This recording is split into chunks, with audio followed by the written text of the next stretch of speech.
Hello friend, welcome to my YouTube channel form fill up YT. आज अपन बात करेंगे राजस्थान लोक सेवा आयोग अजमेर द्वारा निकाल गई एसआई भर्ती की। राजस्थान सरकार द्वारा राजस्थान लोक सेवा आयोग द्वारा एसआई के 1015 पदों पर भर्ती निकाली गई है। इसमें एसआई के जो टोटल पद है वो है 896, जबकि एसआई से 4 है, एसआई अनुसूचित क्षेत्र में 25 है और एसआई आईबी के अंदर 26 है और प्लाटून कमांडो के 64 पद निकाले गए हैं। आगे हम देखते हैं कि इसमें ये बताया गया कि अनुसूचित क्षेत्र के यानी टीएसपी एरिया के विद्यार्थी टीएसपी और नॉन टीएसपी दोनों में ही अप्लाई कर सकते हैं और उन्हें अपनी प्राथमिकता के अनुसार भर सकते हैं। इसके अलावा इसमें जो अनिवार्य शैक्षणिक योग्यता मांगी गई है वो है डिग्री। आपको किसी भी सब्जेक्ट से पास आउट डिग्री होनी चाहिए आपके पास। साथ ही आपको Hindi in Devanagari script and knowledge of Rajasthan culture, आपको हिंदी लैंग्वेज आनी चाहिए। इसके साथ ही राजस्थान कल्चर की नॉलेज होनी चाहिए। इसके लिए इस पोस्ट के लिए जो अंतिम वर्ष की परीक्षा में सम्मिलित है वो भी अप्लाई कर सकते हैं, लेकिन उनका रिजल्ट इंटरव्यू के पहले आ जाना चाहिए, साफ साफ यहाँ लिखा हुआ है। इसके अलावा इसकी जो रनिंग पे बैंड है वो L11 है और ग्रेड पे 4200 रहेगी। इसकी जो आयु सीमा है वो मिनिमम 20 ईयर है और मैक्सिमम 25 ईयर है। इसके अलावा SC/ST वो बैकवर्ड क्लास और मोर बैकवर्ड क्लास को आयु के अंदर 5 वर्ष की छूट दी गई है, जबकि ओबीसी राजस्थान के अनुसूचित ओबीसी को इसके अंदर ओबीसी आर्थिक ईडब्ल्यूएस महिला को 10 वर्ष की छूट दी गई है। इसके अलावा women candidate belong to general category को 5 ईयर की छूट दी गई है। भूतपूर्व सैनिक एवं रक्षा सेवा कर्मचारी दल से रिजर्व ट्रांसफर हो गया, उनके लिए अधिकतम आयु सीमा 40 वर्ष रखी गई है। राजस्थान सरकार के कारोबार में कार्यरत कर्मचारी कर्तव्य पालन करते समय मारे गए पुलिस अधिकारियों और कर्मचारियों के आश्रितों के लिए अधिकतम आयु सीमा में 3 वर्ष की छूट दी गई है। इसके अलावा इसकी चयन प्रक्रिया की बात करें तो यह लिखित परीक्षा, शारीरिक दक्षता परीक्षा और साक्षात्कार के माध्यम से इसका चयन किया जाएगा। इसका मतलब इसके अंदर रिटन एग्जामिनेशन होगा, इसके अलावा फिजिकल भी होगा, वह इंटरव्यू लिया जाएगा। जबकि जो मेरिट लिस्ट होगी वो रिटन एग्जामिनेशन और इंटरव्यू के बेसिस पे बनाई जाएगी। इसका जो परीक्षा योजना में पाठ्यक्रम की बात करें तो ये इसकी जो परीक्षा होगी वो ऑब्जेक्टिव टाइप की होगी, वो ऑनलाइन और ऑफलाइन दोनों में से किसी भी प्रकार से ली जा सकती है। इसके अलावा इसके आवेदन की दिनांक जो 10 अगस्त से इसमें आवेदन स्टार्ट होंगे, वह 8 सितंबर तक इसमें लास्ट आवेदन कर सकते हैं आप। इसके अलावा इसका जो ऑनलाइन आवेदन है वो rpsc.rajasthan.government.in की साइट पे किया जाएगा।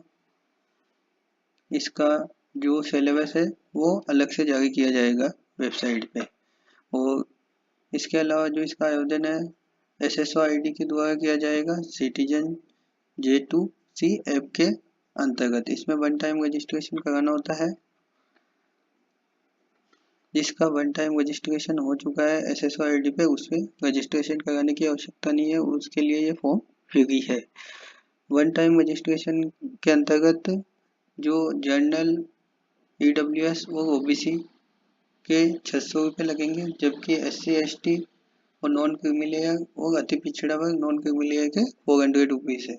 और जो विकलांग या दिव्यांग जन जिसे अपन कहते हैं उनके लिए 400 रुपये है। इसके अलावा शेर या आदिम जाति के लिए भी 400 रुपये लगेंगे। ये एक बार पंजीकरण शुल्क है, जिन्होंने पहले RPSC या RPSC के अंदर कोई फॉर्म भर चुका है उनके लिए वन टाइम रजिस्ट्रेशन लागू नहीं होगा, उनको डायरेक्ट अप्लाई करना है और उनके लिए कोई फीस नहीं लगेगी। और इसमें एक नया नियम यह आया है, अगर कोई अभ्यर्थी इसमें आवेदन करता है लेकिन एग्जाम नहीं देने जाता है तो उस पर पेनल्टी लागू होगी। और ऐसा अगर वो साल में 2 बार कर देता है तो उसकी SSO ID ब्लॉक हो जाएगी और जब वो पुनः आवेदन करेगा तो उसे SSO ID ओपन करने के लिए 750 रुपये का भुगतान करना होगा। वो अगर एक दो बार से भी ज़्यादा बार अगर करते हैं तो उसमें 1500 रुपये का भुगतान करना होगा OTR को पुनः चालू करने के लिए।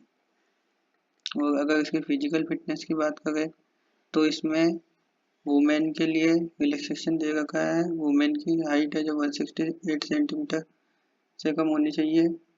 बाकी पुरुषों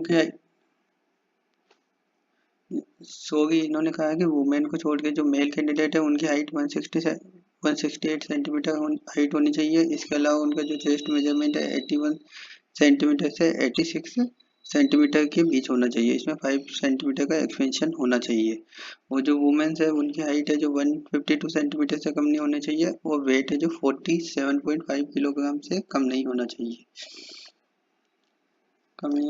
इसके आगे सिलेबस की बात करें तो इसमें 2 पेपर होंगे। एक होगा जनरल हिंदी का, उसके लिए 2 आवर्स मिलेंगे और मैक्सिमम मार्क्स 200 है। इसी वो सेकंड पेपर होगा जनरल नॉलेज और जनरल साइंस का, ये भी 2 आवर्स का होगा और 200 मार्क्स का होगा। मिनिमम पासिंग मार्क्स 36% है। ईच पेपर अलग अलग पेपर में आप 2 पेपर में से अगर किसी पेपर में आप 36% ले आते हो और नेक्स्ट पेपर में अगर आप 50% ले आते हो तो दोनों का एग्रीगेट 40% से अबव होना चाहिए। और दोनों पेपर को पास करने के बाद जो मेरिट लिस्ट बनेगी उसमें जितनी भी पोस्ट है उसके 20 times number of vacancy candidate को इंक्लूड किया जाएगा और उनका फिजिकल लिया जाएगा। और फिजिकल टेस्ट है जो 100 मार्क्स का होगा, उसमें से आपको 50% मार्क्स लाना जरूरी है, नहीं तो आप उसके इंटरव्यू में क्वालिफाई नहीं कर पाओगे। और अगर आगे अपन बात करें तो इसका जो पेपर है उसमें 5 ऑप्शन का नियम आपको पता है। 5 ऑप्शन आते हैं।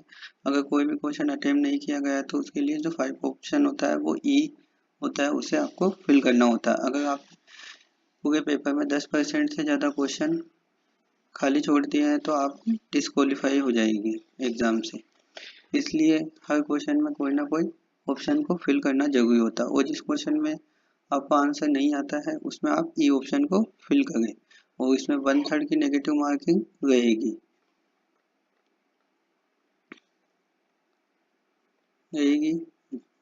बाकी चीज़ें जो सभी एग्जाम में होती है उसी प्रकार इसमें लागू होगी। तो इस प्रकार आज हमने बात की है राजस्थान सरकार द्वारा SI भर्ती जो निकाली गई है 1015 पदों के लिए। ये बहुत ही अच्छी भर्ती है। इस पर जो भी कैंडिडेट फिजिकली फिट है वो अप्लाई करें। धन्यवाद। Thank you. Keep watching.